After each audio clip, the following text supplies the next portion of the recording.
Hello दोस्तों, स्वागत है आपका हमारे YouTube चैनल पर।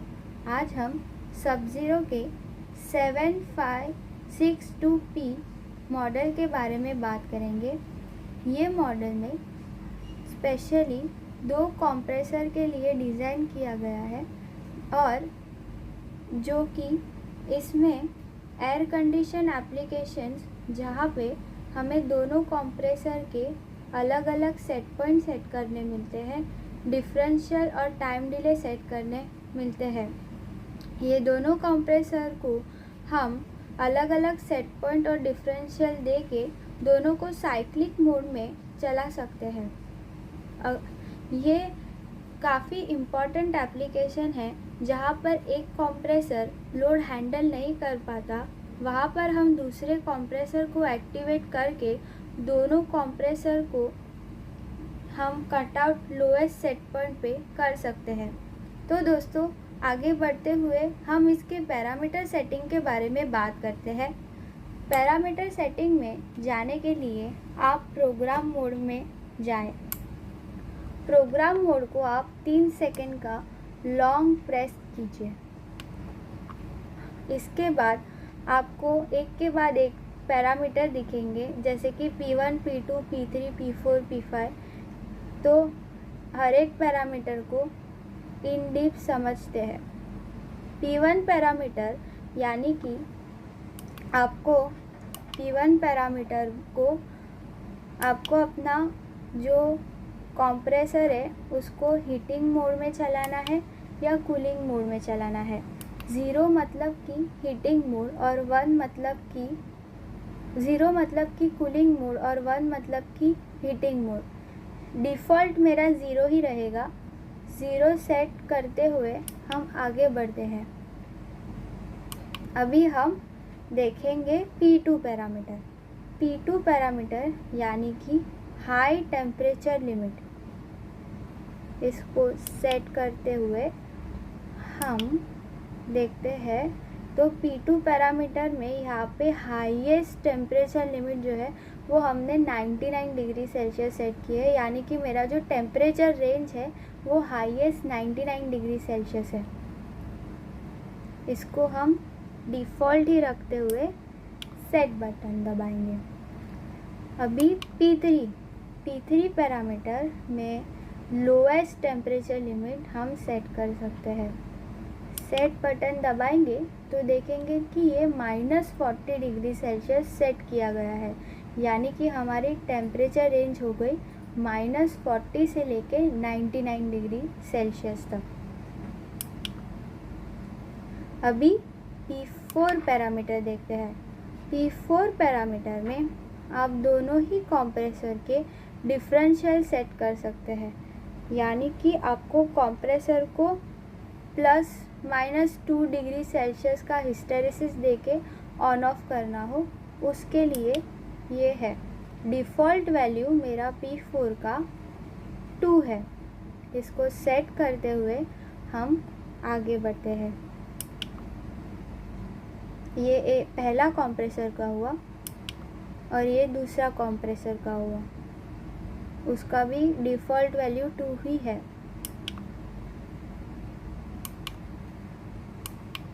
अभी P5 पैरामीटर में ये पैरामीटर टिपिकली प्रोब कैलिब्रेशन के लिए यूज़ किया गया है। प्रोब कैलिब्रेशन यानी कि इन केस आपका प्रोब बराबर सेंस नहीं कर रहा है और आपके प्रोब में +-2 डिग्री सेल्सियस का डिफरेंस आ रहा है, तो आप यहाँ पे प्रोब कैलिब्रेशन की मदद से प्रोब को कैलिब्रेट करके ये कंट्रोलर को यूज़ कर सकते हैं। P5 के आगे P6 पैरामीटर जो है उसमें देखेंगे तो इसमें रीस्टार्ट टाइम डिले, यानी कि आपको कितने टाइम के बाद कंप्रेसर को ऑन करना है, रीस्टार्ट करना है।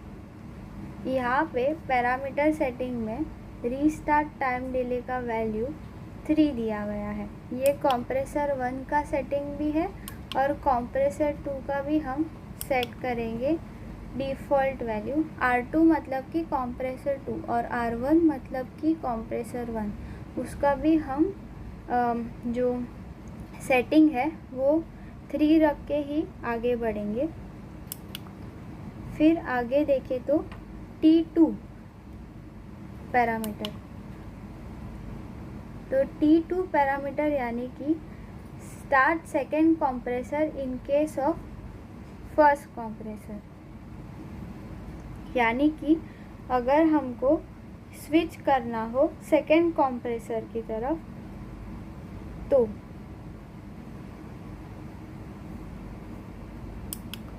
इसमें 0 मिनट ही सेट किया गया है। मतलब हमने इसमें डिफ़ॉल्ट सेटिंग 0 मिनट रखा है। अभी T3 मतलब दोनों कंप्रेसर के बीच में हम कितना मिनिमम ऑन ऑफ टाइम रख सकते हैं। यहाँ पे डिफ़ॉल्ट सेटिंग में 5 मिनट्स दिया गया है, 5 सेकेंड्स दिया गया है।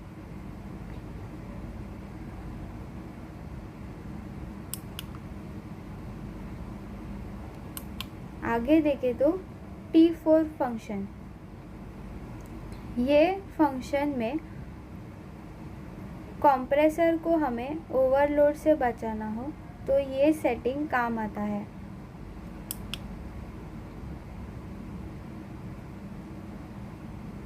यानी कि इसमें अगर आपने सेटिंग रखा,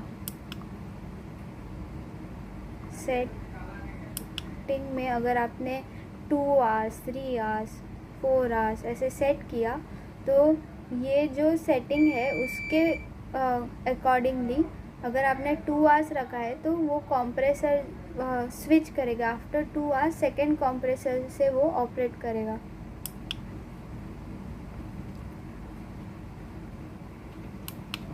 अभी एलपी सेटिंग मतलब आपको अपना कीपैड लॉक करना हो तो इसमें फैक्ट्री सेट 0 दिया गया है, मतलब हमें अनलॉक ही रखना है कीपैड को। पर अगर आपको ऐसा रखना है कि कोई आपके सेटिंग को छेड़ ना दे तो आप इसको 1 सेट करके इसमें यहाँ पे लॉक भी सेट कर सकते हैं।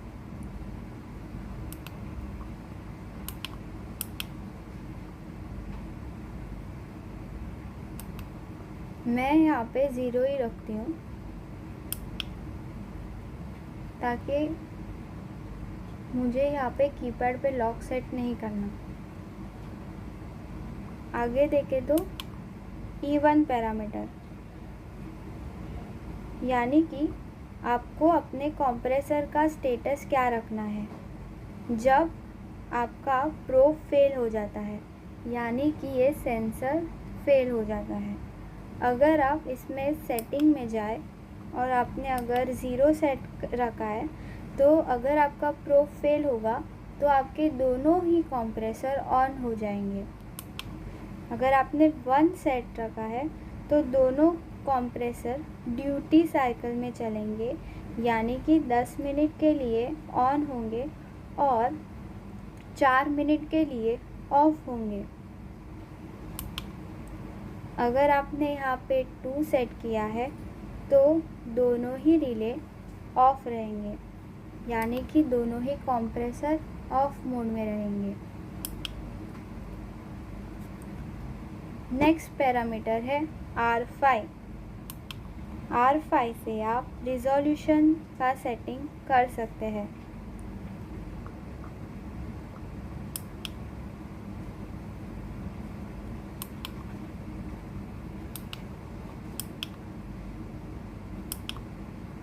इसमें रिजोल्यूशन में आप 1 0 और 1 ऐसे 2 सेटिंग कर सकते हैं।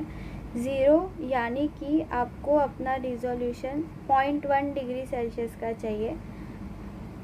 कभी कभी हमें रिजोल्यूशन को 0.1 में देखना होता है। अगर आपने RTD सेंसर कनेक्ट किया होता है तो RTD 0.1 ऐसा रिजोल्यूशन अगर आपको सेट करना है तो आप 0 सेट कर सकते हैं। और अगर आपको 1 डिग्री का ही रिजोल्यूशन रखना है तो आप 1 सेट कर सकते हैं। मैं यहाँ पे 0 ही सेट करके आगे बढ़ती हूँ।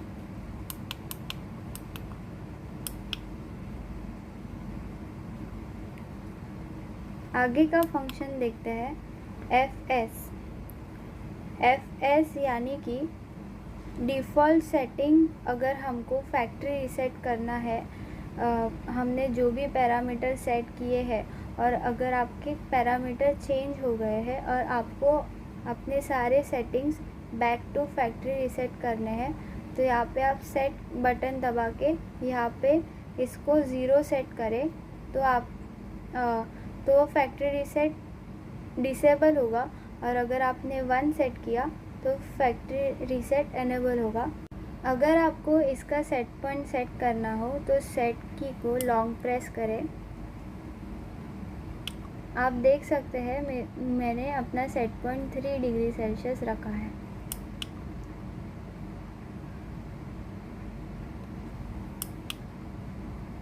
तो उसके हिसाब से ये कोशिश करेगा कंट्रोलर कि वो 3 डिग्री सेल्सियस तक टेम्परेचर को लेके जाए। तो दोस्तों, अगर आपको ये वीडियो पसंद आया हो तो लाइक करें, शेयर करें और सब्सक्राइब करना ना भूलें। मिलते हैं अगले वीडियो में अगली टेक्निकल जानकारी के साथ। Thank you.